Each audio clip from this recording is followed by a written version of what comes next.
my Young and the Restless fans. You know what time it is. We got to talk about today's episode. Victoria brings Nate into the plot against Tucker.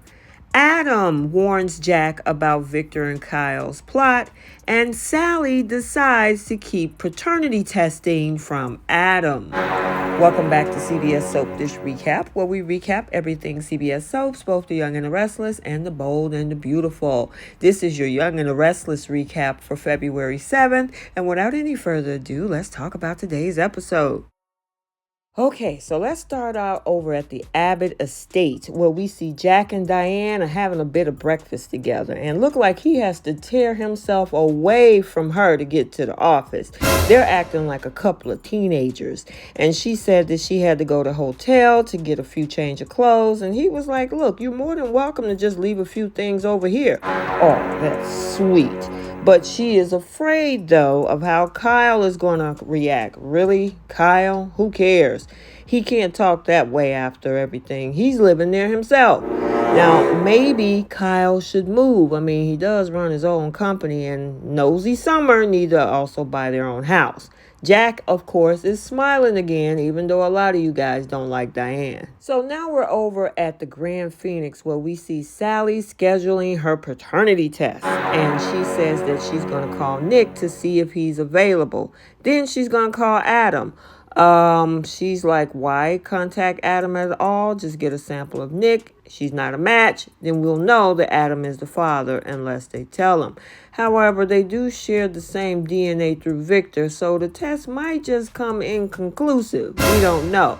Anyway, why did Sally had to tell Chloe, though, who shows up, about the paternity test? Sally, if you don't tell her everything, she wouldn't be in your business all the time. Now, of course, this gives her the opportunity to switcheroo some things. So Victoria, she's back at work, especially after what happened between her and Nate. It's got to be hard for her to be the boss, and then she's kissing on a Newman employee. I don't know, is there any clauses in your contract? Anyway, she can't get her mind off that kiss, and poor Elena, well, she knew what she was getting when she got with Nate. He cheated with her first. Sooner or later, he was going to cheat with someone else. Whenever you start on BS, it usually ends on BS. And speaking of Elena, she sashayed through the door from work and asked, is everything okay with Nate?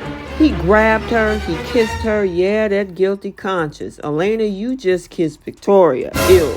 And now he's leading her upstairs. Victoria got him all hot in the pants and hot and bothered.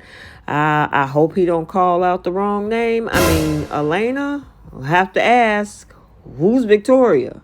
So over at the Newman estate, guess who showed up? Jack. He showed up over at Victor's house to read him the riot act. And just like the good old days, boy, we can't forget when Victor tried to take Jabot and Jack slung that chair out the window and told Victor to go take a seat. Man, he need to be on our Saturday segment. Anyway, Victor made a joke about should he hide the silverware and the jewelry, especially since Jack became a thief. No, Victor, just stick to hiding bodies. Remember Ashland Locke? Yeah.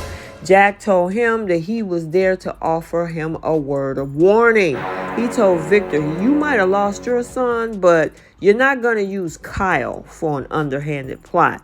Now, Victor's trying to talk about Diane like Nikki is any better. And then we see Michael stroll in commenting on the atmosphere. Now, Jack warns Victor to stay out of Adam's affairs, and then he stormed out.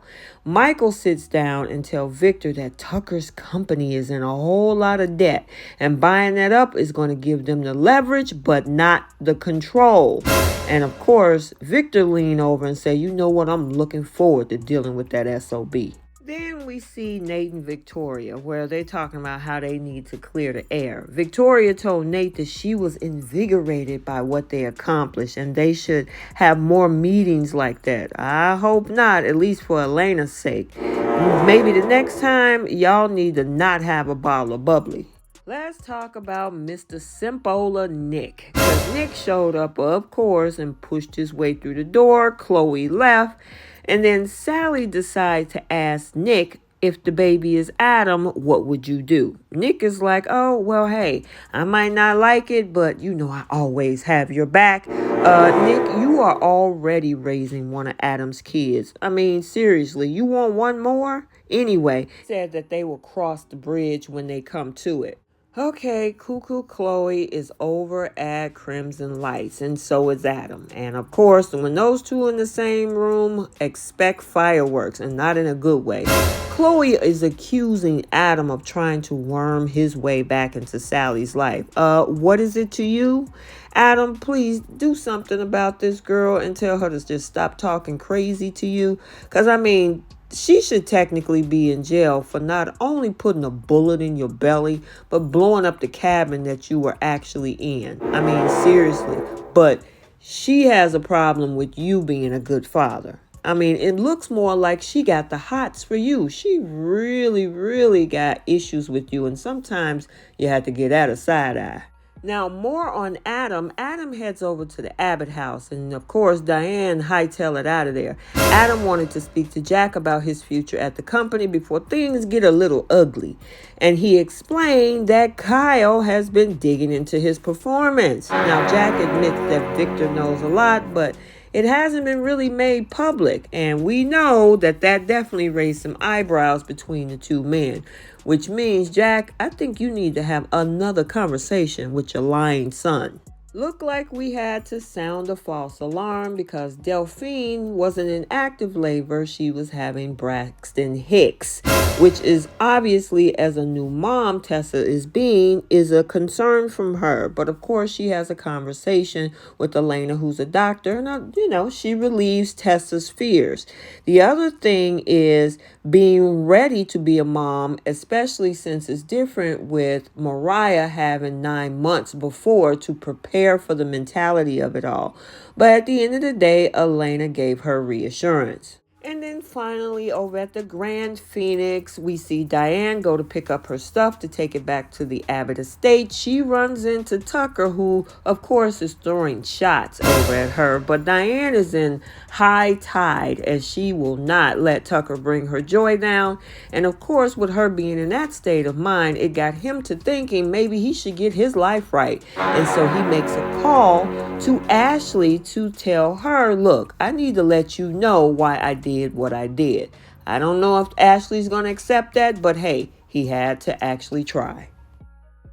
Okay, so there you have it, your Young and the Restless recap for Tuesday, February 7th, 2023. If you haven't checked out the bold and the beautiful recap for today, it has been uploaded to the channel. And until the next video, like, comment, and subscribe, and we will see you next time. Bye.